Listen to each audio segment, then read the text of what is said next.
Supreme court ने divorce petition को लेकर आज एक बड़ा अहम फैसला सुनाया है। सुप्रीम कोर्ट ने कहा है कि यदि किसी मामले में जो पति पत्नी है वो लंबे समय से अलग रह रहे हैं और दोबारा उनका एक होना संभव नहीं है, तो ऐसे मामले में सुप्रीम कोर्ट भी उन्हें डाइवोर्स दे सकता है। इसके लिए फैमिली कोर्ट में उनका केस रेफर करने की ज़रूरत नहीं है और साथ ही साथ जो 6 महीने का वेटिंग पीरियड है वो भी मैंडेटरी यानी कि अनिवार्य नहीं है। इससे पहले 6 महीने का वेटिंग पीरियड जो है वो बीच में अनिवार्य था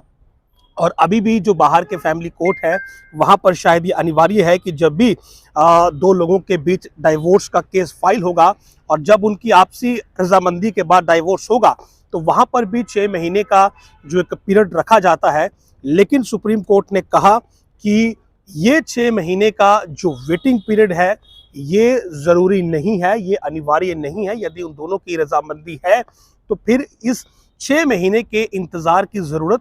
नहीं है। साथ ही साथ सुप्रीम कोर्ट ने ये कहा कि वो किसी भी शादी को डिसॉल्व करने की क्षमता रखता है बिना उसे फैमिली कोर्ट में भेजे हुए, और इसके लिए आर्टिकल 142 जो कॉन्स्टिट्यूशन का है, जो संविधान का आर्टिकल 142 है,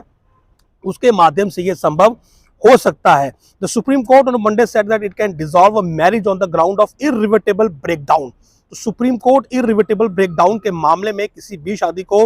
डिसॉल्व करने की क्षमता रखता है। ये एक बड़ा उन्होंने फैसला सुनाया। Further the court ruled that the 6th month period prescribed under the Hindu marriage act can be dispensed with the subject to condition. तो हिंदू मैरिज एक्ट के तहत जो 6 महीने का ये वेटिंग पीरियड का अन्य जो रखा गया है कि जब भी डाइवोर्स होगा तो ये 6 महीने का वेटिंग पीरियड इसमें अनिवार्य रहेगा, तो ये भी सुप्रीम कोर्ट ने कहा कि ये ज़रूरी नहीं है, इसे भी हटाया जा सकता है। तो यानी कि डाइवोर्स पिटीशंस के जो मामले कोर्टों में पहुंचते हैं और लंबा उन्हें समय वहां पर लगता है, और जब दोनों की रजामंदी होती है उसके बावजूद 6 महीने का समय वहां पर लगता है, और जो लोग डायरेक्ट सुप्रीम कोर्ट में इन मामलों को लेकर जाते हैं तो उन्हें यह बड़ी राहत मिल सकती है कि सुप्रीम कोर्ट खुद उनकी जो शादी है वो वहां पर डिसॉल्व कर सकता है, उनका डाइवोर्स वहीं पर हो सकता है, उन्हें फैमिली कोर्ट में जाने की ज़रूरत नहीं पड़ेगी।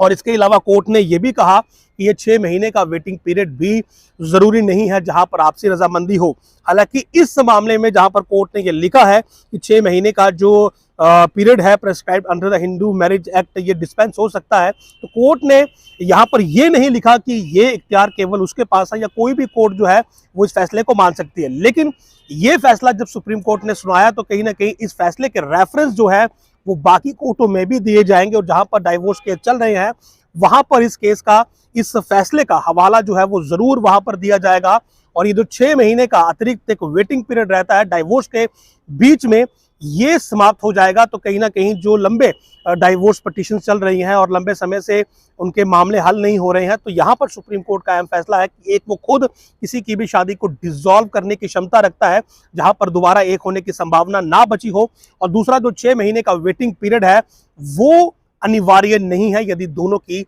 रजामंदी जो है वो डाइवोर्स लेने के लिए हो। नमस्कार।